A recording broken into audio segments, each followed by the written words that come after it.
السلام علیکم دوستوں، کیسے ہیں آپ سب لوگ؟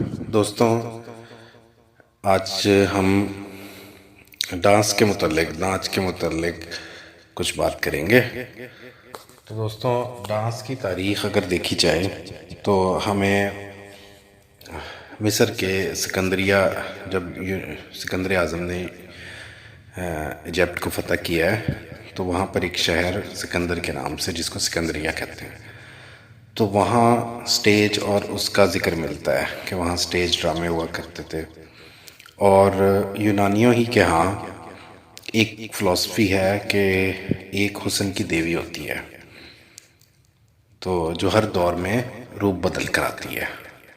تو یہ شاید فلسفی اس نظریے کے تحت آئی ہوگی، حالانکہ یہ 2000 سال پرانا نظریہ ہے، لیکن اس دور میں بھی انٹرٹینمنٹ کے لیے لوگ سٹیج کے اوپر عورتوں کا ڈانس اور عورتوں کے پروگرام اور پلیز جو ہیں وہ چلا کرتے تھے۔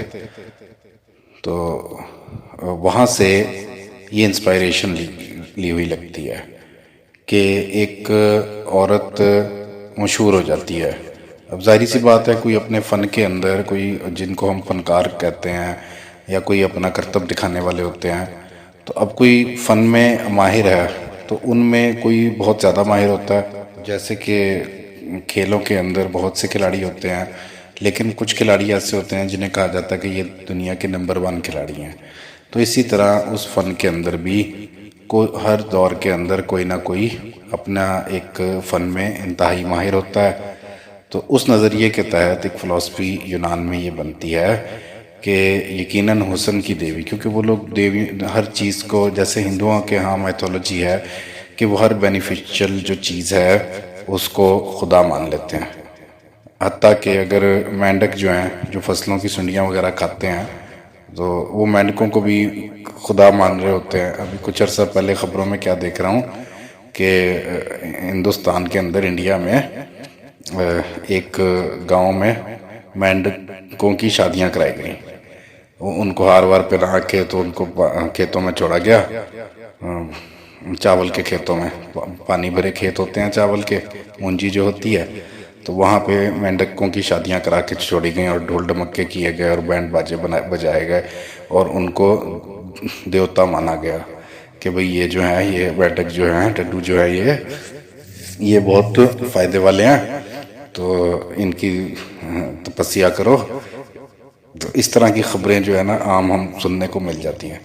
تو اب 2000 سال پہلے جو فلسفی، اب یونانیوں کے ہاں جو فلسفی موجود تھی، اس کے اندر وہ بہت سارے دیوی دیوتا، ہر چیز کے دیوتا، سمندروں کا دیوتا ٹائٹینک جیسے کہ، اور آندھی طوفان کا دیوتا، اسی طرح بے شمار دیوتا تھے، ہزاروں کی تعداد میں، ہر کام کے لیے مقرر دیوتا۔ تو انہوں نے ایک حسن کی دیوی کا ایک دیوی بنا لی ان دیوتاؤں کے اندر، کہ یہ دیوی جو ہے یقینی طور پر یہ انٹرٹین کرتی ہے، سب سے زیادہ ماہر ہے، تو وہ روپ بدل کے ہر دور میں۔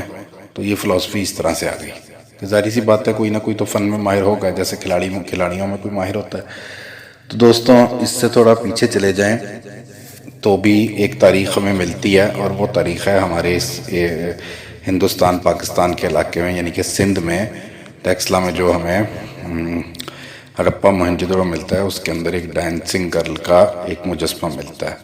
اب چونکہ وہ ایک بت ہے، ایک مورتی ہے، تو وہ ہندوؤں نے تو یہ مان لیا کہ یہ ہماری کوئی پرانی دیوی ہے، جبکہ یہ بھی حقیقت ہے کہ ہندوؤں کے کسی خدا کی کوئی، ان کے جو مشہور خدا ہیں، شیو، برہما، وشنو، بڑے خدا 3 جو ہیں ان کے سب سے بڑے، اس کے بعد ان کے اوتاروں میں سے کسی کی بھی کوئی مورتی وہاں نہیں ملی ہے۔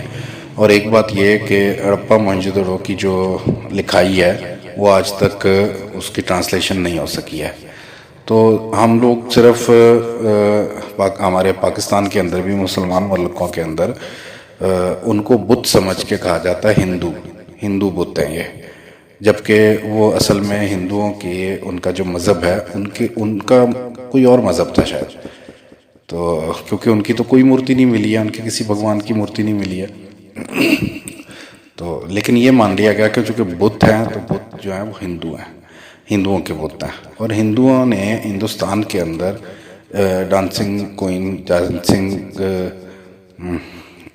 گرل جو ہے مجسمہ، اس کا نام ہے ڈانسنگ گرل، تو اس کو بہت اہمیت دی جاتی ہے کہ جی یہ تو ہماری کوئی دیوی ہے شاید. انہوں نے یہ سمجھ لیا اس کو. لیکن بہرحال یہ تقریباً 7,000 سال پرانی تاریخ بنتی ہے دنیا کی، تو ممکن ہے کہ اس دور کے اندر بھی ایسا ہی کوئی کنسیپٹ ہو. جیسے کہ یونانیوں کے ہاں کنسیپٹ آ گیا، اس طرح ان کے ہاں بھی کوئی ایسا کنسیپٹ ہوگا، ہو سکتا ہے، پاسبلٹی ہے. لیکن بہرحال یہ انتہائی فحش قوم تھی. ہرپا موہنجودڑو میں جو لوگ بھی سندھ کی تہذیب میں رہتے تھے، انتہا درجے کے یہ فحش لوگ تھے. میں بچپن میں ایک مرتبہ میوزیم چلا گیا تو وہاں پہ فحش بت ان کے مجھے دیکھنے کا اتفاق ہوا، تو بڑی حیرانگی ہوئی کہ یہ 7,000 سال پہلے لوگ ایسے یہ کس قسم کے لوگ تھے.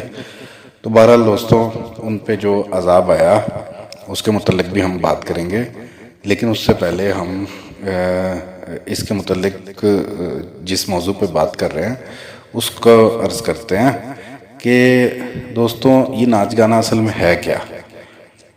تو یہ گانا اور ناچ جو ہے یہ انسان کے اندر تعیش پرستی پیدا کرتا ہے، نفاق پیدا کرتا ہے. اور جب انسان میں تعیش پرستی آتی ہے، عیش پرستی آتی ہے، تو آٹومیٹکلی نفاق خود بخود آ جاتا ہے، منافقت آ جاتی ہے. تو یہ انسان کے ایمان کی تباہی کا باعث بنتی ہے. اب انسان کے اندر جسم میں، اب ایک بڑی مشہور سا محاورہ بچپن سے سنتے آ رہے ہیں کہ یہ روح کی غذا ہے موسیقی. اب موسیقی کے ساتھ پھر ناچ گانا، وہ بھی روح کی غذا. حقیقت میں وہ روح کی غذا نہیں ہے، بلکہ وہ جسم کی غذا ہے. اور روحانی طور پر اب غذائیں تو ہوتی ہیں، اچھی غذائیں بھی ہوتی ہیں جن کو ہم کہتے ہیں کہ صحت مند غذائیں. اس کے بعد پھر متوازن غذائیں ہوتی ہیں، اور اس کے بعد پھر ناقص غذائیں ہوتی ہیں. تو دوستوں، انسان کے سکون کو برباد کرنے والی جو چیزیں ہیں وہ ان کو ہم ناقص غذائیں کہیں گے، جبکہ مفید غذائیں ہم جانتے ہیں اس کو اللہ پاک نے اپنے ذکر کے ساتھ منسوب کیا ہے کہ اس کے علاوہ، اور پھر ساتھ اعلیٰ کا لفظ استعمال کیا ہے کہ کوئی بھی نہیں ہو سکتی، ہو ہی نہیں سکتی اللہ کے ذکر کے انسان کے علاوہ. انسان کو سکون دینے والی چیز کوئی پیدا ہی نہیں کی اللہ پاک نے. اس کا یہ مطلب بنتا ہے اعلیٰ کا. تو دوستوں، غذا تو بہرحال وقتی طور پر تھوڑی بہت پوری ہو سکتا ہے کہ ہو جاتی ہو انسان کی، لیکن وہ اس کے بعد اس کے اثرات کیا ہوں گے کہ وہ انسان کے دل میں تعیش پرستی، خواب اور بے چینی کی کیفیت پیدا کر دیں گی. وہ ان کا اثر یہ ہوتا ہے آخرکار. اب یہ جو ناچ گانا ہے اس کو جسم کی شاعری سے بھی ادیب لوگ جو ہیں وہ ماخوذ کرتے ہیں کہ یہ تو جسم کی شاعری ہے بھائی. لیکن حقیقت میں ہوتا یہ ہے کہ ناچ گانے کے بعد آٹومیٹکلی غلط خیالات اور انسان کے جو شیطانی خیالات ہیں ان کو بڑھاوا ملتا ہے. اب اگر ہم ہندوستان کی، ہمارے اس ایریے کی بات کریں تو یہاں پہ انگریزوں نے جو لائسنس جاری کیا تھا وہ ناچنے کا، گانا گانے کا اور ناچ گانے کا لائسنس جاری کیا. لیکن ہم سب جانتے ہیں کہ وہ بڑھتے بڑھتے وہ جسم فروشی کے ساتھ منسلک ہو گیا کہ گانا اور ناچ اور پھر جسم فروشی، یہ ہمارے پورے بر صغیر میں وہ ایک رواج پا گئی وہ چیز. تو آٹومیٹکلی جب یہ چیزیں ہوتی ہیں تو اس کے بعد پھر انسان کمپلیشن کے لیے کچھ اور بھی چاہتا ہے، تو وہ آخرکار اس حد پہ جا کر ختم ہوتی ہے بات. تو ایسا ہی دوستوں، پومپی شہر کا ہم ذکر سنتے ہیں. تو پومپی شہر یہ اٹلی کا ایک شہر تھا جو کہ عذاب آنے کی وجہ سے دفن ہو گیا. اور پھر ابھی جب وہ دریافت ہوا تو پھر اس کا حال پتہ لگا کہ وہ شہر جو ہے ہمارا وہ کیسے دفن ہو گیا تھا. انتہائی عیاش لوگ، ایک ایسی جگہ، اب تجارتی شہر تھا، بندرگاہ کا شہر تھا، تو وہاں یہاں سے سارا تجارت اس جگہ پر ہوا کرتی تھی. تو امیر شہر ہو گیا تھا وہ، اٹلی کا بہت امیر ترین، کوئی تاجروں کے آنے کا مرکز تھا. تو وہاں پر پھر ناچ گانا اور یہ جسم فروشی، پہلے ناچ گانا شروع ہوا انٹرٹینمنٹ کے لیے، اس کے بعد پھر اب جہاں دولت ہوتی ہے تو وہاں یہ چیزیں عام آج بھی دنیا میں ہم دیکھتے ہیں، دبئی وغیرہ میں کا ہم حال سنتے ہیں کہ کیا ہوا ہے. تو وہی پومپی شہر میں ہوتا تھا. اب آپ اندازہ لگائیں کہ یہ ایسا فحش شہر کہ جہاں پر عورتیں بھی بک رہی ہیں، مرد بھی بک رہے ہیں، اور ساتھ ہی جانور بھی بک رہے ہوتے تھے شہوانی خواہشات کو پورا کرنے کے لیے. تو ان کے اوپر پھر آتش فشاں کا پھٹا اور ان کے اوپر ایسا عذاب آیا کہ پورا کا پورا شہر جو ہے وہ دفن ہو گیا. تو دوستوں، ہڑپا موہنجو کے ساتھ بھی یہی کچھ ہوا تھا. وہ ایریا جہاں ہم رہتے ہیں، اب یہ سندھ ویلی کا مطلب تو یہ ہوا کہ جہاں سے دریا نکلتا ہے وہاں سے پورے کے پورے دریا جو ہیں، جو بھی دریا گر رہے ہیں، پنجاب کے 5 دریا گر رہے ہیں، دریائے کابل آ رہا ہے، تو یہ ساری کی ساری ویلی کہلائے گی. تو اس علاقے میں جو لوگ بھی رہتے تھے تو ان پر ایک ایسا شدید عذاب آیا. فحاشی میں اس قدر وہ بڑھ چکے تھے کہ ان کے اوپر پھر آخر کار ایک بڑا شدید ترین عذاب آیا. تو دوستوں، کسی بھی معاشرے نے اس کو اچھا نہیں سمجھا، فحاشی کو اچھا نہیں سمجھا. اور یہ جو ابتدا ہے گانا بجانے سے ہوتی ہے، خاص طور پر عورت کی آواز میں گانا بجانا، اور اس کے بعد پھر عورتوں کا ناچ کرنا، اور اس کے بعد پھر کچھ اور کی خواہش ہونا، تو وہ آٹومیٹکلی نفسیاتی طور پر وہ چیز انسان اس کو حاصل کرنا چاہتے ہیں کہ آگے سے آگے بڑھیں.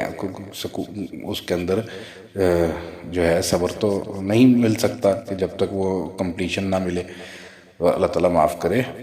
وہ یہ ہڑپا موہنجو کی ہم بات کر رہے تھے کہ ان کے ہاں جو بت ملے ہیں وہ ان کی عکاسی کرتے ہیں، ان کی سوچ کی، کہ وہ فحش جو بت بنائے ہوتے تھے انہوں نے، تو انتہائی فحاشی ہر طرف پھیل چکی تھی. اور حتیٰ کہ پھر انہیں چین نہیں آیا، ناچ گانے سے بڑھ کر انہوں نے فحاشی کو عام کی، اور پھر وہ بت بنائے.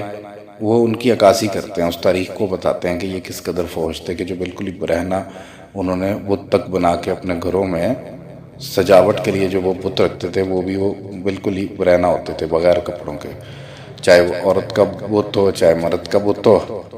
تو اللہ معاف کرے، پھر ان کے اوپر ایک عجیب و غریب عذاب آیا.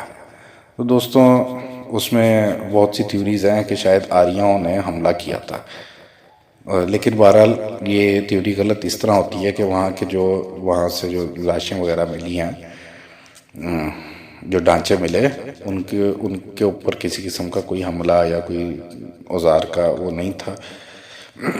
ہاں، البتہ ایک تھیوری عجیب و غریب سی نہ سمجھ میں آنے والی کہ وہ عذاب کس قسم کا عذاب ہوگا. جو دنیا میں ہم نے بہت سے عذابوں کے بارے میں سن رکھا ہے کہ جو مختلف بنی اسرائیل کے اوپر بھی آئے، بہت سے عذاب آئے، لیکن یہ عجیب و غریب عذاب تھا کہ سائنسدانوں نے جب تحقیق کی تو پتہ لگا کہ وہاں ایٹم بم تابکاری ملی ہے. اب 2000 سال پہلے وہاں ایٹم بم کس نے آ کے چلا دیا؟ تو یہ بات ہمیں تھوڑا سا، بہرحال یہ تو ممکن نہیں ہے کہ ان میں کوئی آئنسٹائن پیدا ہو گیا ہو، تھیوری دے دی ہو اس نے بھاری پانی کی، تو یا پھر ہیمن نے اٹھا کے بم بنا دیا ہو. کوئی ایسا ممکن نہیں ہے 2000 سال پہلے کہ ایٹم بم تیار کر کے وہاں پہ چلایا کسی قوم نے. البتہ دوستوں، اس کو ہم یہ کہہ سکتے ہیں کہ کوئی شہابیہ، ہم سورج کو جانتے ہیں کہ سورج میں بھی ہیلیم پیدا ہوتی ہے، تابکاری. تو سورج کا ہی کوئی شہابیہ آ کر اس قسم کا وہ آ کے ان لوگوں کے اوپر پڑا ہے، جس سے وہ سارے کے سارے ہڑپا موہنجو کے لوگ جو تھے وہ ختم ہو گئے، دفن ہو گئے. اور پھر اس کے بعد کہیں جا کے ایک انگریز سپاہی تھا جو ایسے جا رہا تھا، تو اس کو وہ پھر آثار ملے ہیں فرسٹ ٹائم. تو دوستوں، اللہ تعالیٰ کا عذاب آتا ہے جہاں پر جس جگہ پر بھی فحاشی بہت زیادہ بڑھ جاتی ہے، تو پھر اللہ تعالیٰ کی ناراضگی آتی ہے کہ اللہ تعالیٰ کے قوانین ہیں، اس کے خلاف جب انسان کوئی کام کرنا شروع کر دیتے ہیں تو پھر آٹومیٹکلی جو ہے اللہ تعالیٰ کو غصہ آتا ہے اور پھر عذاب آتا ہے اس جگہ پر. اللہ پاک ہمیں فحاشی سے بچائے رکھے. اس کے جو راستے ہیں، ناچ گانا، اور اس کے بعد پھر ناچ، اور خاص طور پہ عورتوں کا ناچ، تو اللہ تعالیٰ ہمیں اس سے بچائے رکھے. اب ہمارے ملک کے اندر بھی انڈین کلچر کا اور ان کا کلچر بھی ہے، اور پھر کچھ مذہبی بھی ہے ان کا، کہ وہ تو ڈانسنگ گرل جو موہنجو ہڑپا سے ملتی ہے اس پتلے کو بھی وہ ایک دیوی مانتے ہیں. تو وہ اثرات اور پھر ان کے کلچر کے اثرات، پھر انگریزوں کا ناچ گانے کا لائسنس جاری کرنے کے بعد جگہ جگہ ناچ گانے کی محفلیں ہونا، باقاعدہ بیٹھکیں بننا، عورتوں کا، پیشہ ور عورتوں کا، ناچ گانے والی عورتوں کا اس پیشے سے منسلک ہونا اور پھر پیسہ کمانا. آج وہ ذرا اور بڑے سٹائل میں ہو گیا ہے، میڈیا کے ذریعے سے ہو گیا ہے. اور اللہ تعالیٰ ہمیں اس سارے سے محفوظ رکھے کہ جو چیز ابتدائی راستہ ہو اس سے بھی محفوظ رکھے، جس کا اختتام جو ہے وہ پھر آخرکار حرام طریقے کے اوپر جا کر ختم ہوتا ہو. تو اللہ تعالیٰ ہم سب لوگوں کو، ہماری قوم کو، پوری دنیا کے مسلمانوں کو اس فتنہ سے بچائے رکھے. تو دوستوں، اس فیلڈ کے اندر فیم ہونا، کوئی مشہور ہو جانا، یا پھر کسی کا بڑا آرٹسٹ ہو جانا، لوگوں کا اس سے متاثر ہونا، اور یا پھر اس آرٹسٹ کا بہت زیادہ لاکھوں کروڑوں روپے اپنے فن سے کما لینا، تو یہ کوئی کمال کی چیز نہیں ہے. کیونکہ ہم جانتے ہیں کہ یہ ابتدائی راستے ہیں. گانا یا پھر عورتوں کا ناچ کر دنیا کو متاثر کرنا، اور تو یہ ابتدائی راستے ہیں حرام کی طرف جانے کے. تو یہ کوئی متاثر ہونے والی چیز نہیں ہے. اور پھر اس کے ذریعے سے حاصل ہونے والا پیسہ جو بدنگاہی کی وجہ سے حاصل ہو تو وہ بھی حرام ہے. بدنگاہی کروا کر تو وہ بھی تمام تر اس کو ہم حرام کہیں گے. قرآن پاک میں اللہ پاک نے واضح طور پر عورتوں کا ایک جو حدود دی ہے جسم کی، جو اپنے والد، اپنے بھائی کے سامنے عورت اپنا جسم کو نہیں کھول سکتی ہے، اپنے بال کو نہیں کھول سکتی ہے. پھر اللہ پاک نے یہ بیان فرمایا ہے کہ دیکھو، عورتیں اپنی زینت کو چھپائیں، اپنی زینت والی چیزوں کو چھپائیں. ابھی کورڈ ہیں، ایکسٹرا کور کا بھی اللہ پاک نے حکم دے دیا کہ اپنے کندھوں تک اوڑھنیوں کو ڈالے رکھیں.